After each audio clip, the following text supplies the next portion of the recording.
Welkom by hierdie eenheid oor die ontwikkeling van 'n duidelike en gefokusde navorsingsvraag.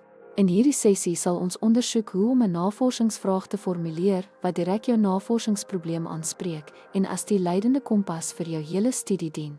Deur gebruik te maak van sleutelinsigte in hoofstuk 1 en hoofstuk 4 sal ons deurgaan hoe om 'n navorsingsgaping te identifiseer, dit aan jou probleemstelling te koppel en 'n vraag te vorm wat beide betekenisvol en uitvoerbaar is.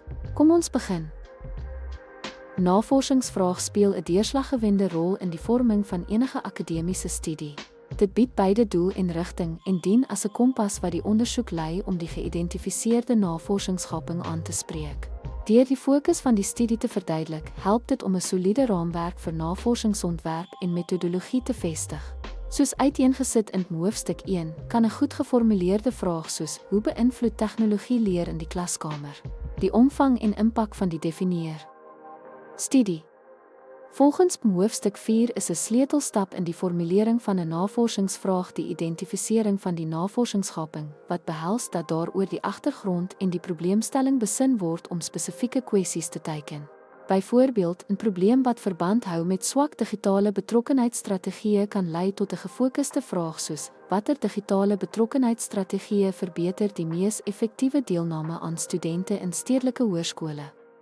Om doeltreffendheid te verseker, moet 'n navorsingsvraag demonstreer duidelikheid en spesifisiteit deur presiese taal te gebruik en dubbelsinnige terme te vermy. 'n Goed gedefinieerde vraag verbeter beide die rigting van die navorsing en hoe die uitkomste daarvan is geëvalueer.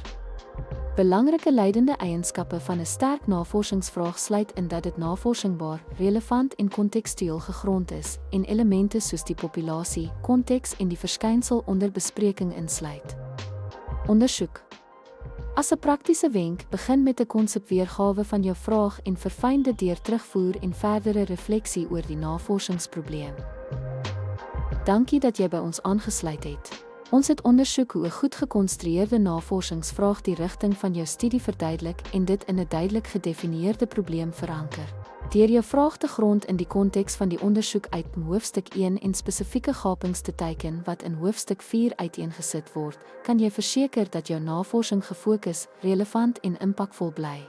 Onthou, jou navorsingsvraag is meer as net 'n beginpunt, dit is die fondament waarop jou hele studie gebou word. Tot volgende keer.